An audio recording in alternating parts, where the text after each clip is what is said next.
Hello friends, इस video lecture में हम लोग डिस्कस करने वाले हैं एसक्यूएल का एक बहुत ही इंपॉर्टेंट टॉपिक और वो है फंक्शन।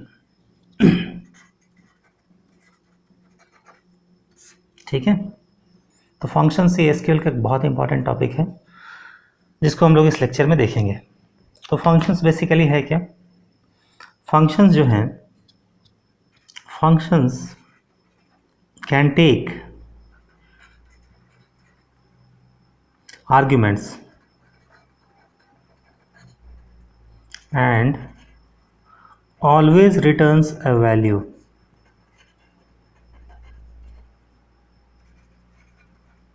ठीक है, मतलब फंक्शन जो है वो आर्गुमेंट लेंगे और हमेशा ही वैल्यू रिटर्न करेंगे। जबकि हम लोग प्रोसीजर के केस में देखते हैं कि ए प्रोसीजर मे और may not return A value, but a function must, मतलब फंक्शन को हमेशा रिटर्न करना ही है। ये बिल्कुल ऐसा ही जैसे सी में आप फंक्शंस देखते हैं उसी तरह से। ठीक है, तो फिर अब इस फंक्शंस को हम जो भी एसक्यूएल फंक्शंस हैं उनको ब्रॉडली दो कैटेगरी में डिवाइड करते हैं। अगर आप इसको डिवाइड करें तो पहला जो हो जाएगा उसको बोलेंगे सिंगल रो फंक्शन, और इनको बोलेंगे मल्टीपल रो फंक्शन, या इनको ग्रुप फंक्शन भी बोलते हैं। ठीक है, तो सिंगल रो फंक्शन में क्या है, ये हमेशा सिंगल रो पे ऑपरेट करते हैं और एक रिजल्ट देते हैं। मतलब अगर ये एक फंक्शन है सिंगल रो फंक्शन, तो ये एक इनपुट लेगा और एक आउटपुट देगा। ग्रुप फंक्शन में क्या है, इनका जो इनपुट है ये एक से ज़्यादा हो सकता है। ठीक है, लेकिन आउटपुट तो दोनों ही केस में हमेशा एक ही होगा। तो ऐसे फंक्शन क्या कहलाएंगे, ग्रुप फंक्शन या मल्टीपल रो फंक्शन। सिंगल रो फंक्शन के कुछ एग्जांपल अगर हम देखें तो जैसे ये हो गया लोअर, अपर, इनिट कैप,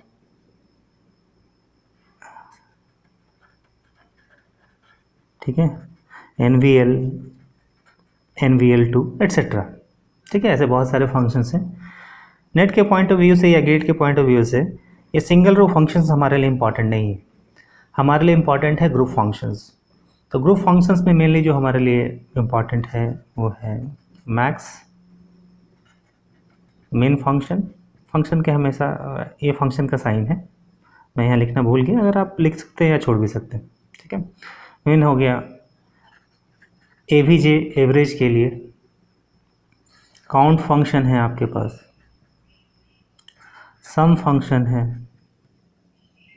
ठीक है, इस तरह से हमारे पास फंक्शंस हैं ग्रुप फंक्शंस में।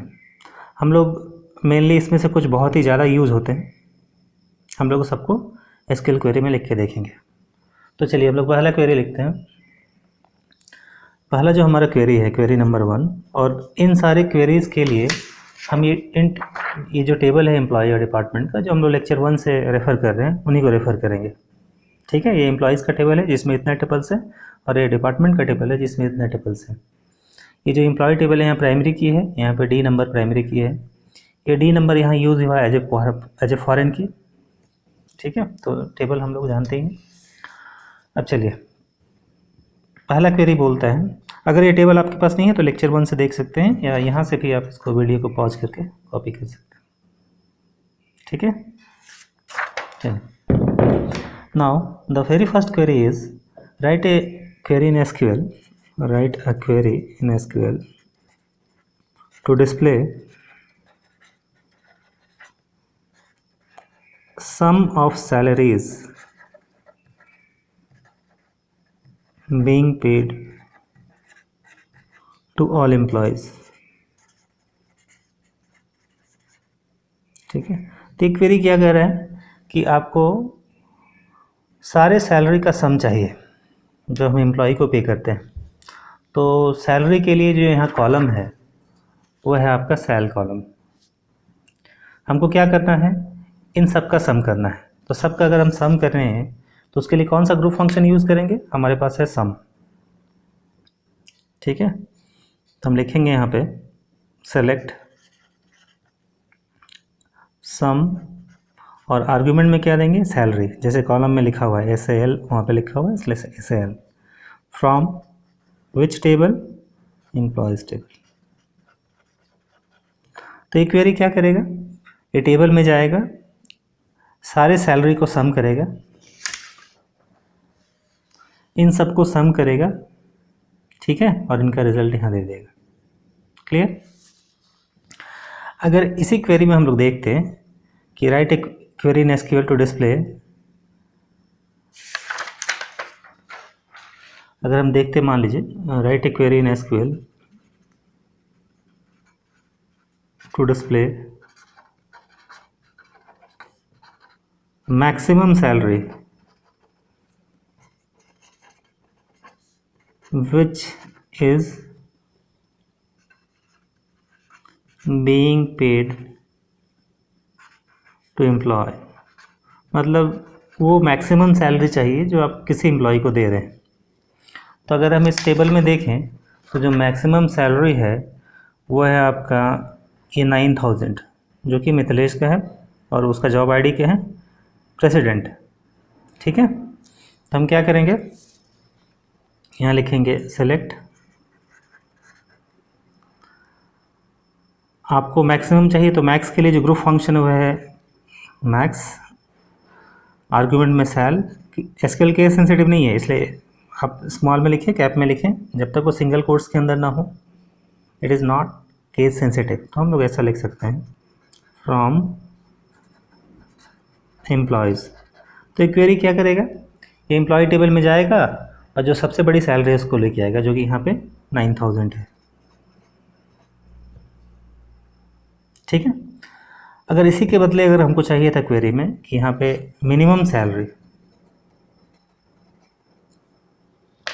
तो क्वेरी सेम होगा, बस जो है हम लोग मैक्स यूज़ किया है इसकी जगह क्या यूज़ करेंगे, मीन यूज़ करेंगे, और रिज़ल्ट जो है 9000 आया है उसके जगह ये सबसे कम वाला जो क्वेरी है आप सैलरी है आप टेबल में देख सकते हैं 2900 ये प्रेरणा का है।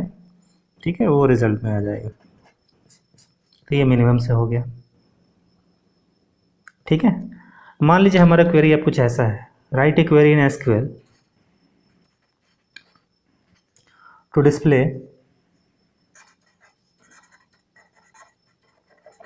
Average salary of all employees.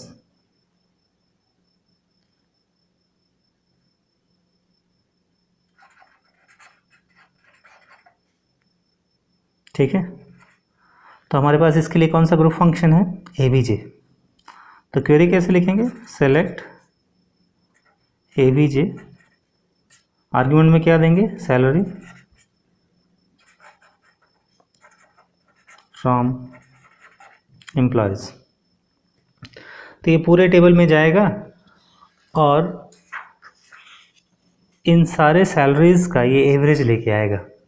ठीक है, तो एवरेज निकालने के लिए क्या करेगा, अंदर में 1 2 3 4 5 6 7 8 इन सारे का सम करेगा और उसको 8 से डिवाइड करके जो भी रिजल्ट है वो यहाँ डिस्प्ले करेगा। ठीक है, मैं यहाँ लिख नहीं रहा हूँ लेकिन आप करके देख लेंगे यहाँ पे। ठीक है, यहाँ हमें लॉजिक समझने से मतलब है ना। तो ये हो गया। अब मान लीजिए आपको ये जानना है कि पूरे एंटायर टेबल में कितने टपल्स हैं। तो आप क्वेरी, मान लीजिए क्वेरी ऐसा पूछा जा रहा है, write a query in SQL to display number of tuples या रोज जो भी है इन एम्प्लॉय टेबल। ठीक है, तब यहाँ देखिए यहाँ कैसे लिखेंगे क्वेरी, सेलेक्ट, यहाँ काउंट जो फंक्शन है वो काउंट करता है। अगर आप यहाँ पे स्टार लिख देंगे तो स्टार ये वाइल्ड कार्ड है, ये सब कुछ को लेके चलेगा, मतलब पूरे एंटायर रो को। ठीक है, फ्रॉम एम्प्लॉयज़, तो ये टेबल में जाएगा और एक पहला रो 2 3 4 5 6 7 8, आंसर क्या आएगा इसका 8, क्योंकि कितने टोटल कितने टपल्स हैं यहाँ पे 8। लेकिन अगर कोई मान लीजिए इसके काउंट के आर्ग्यूमेंट में कुछ ऐसा दे दे,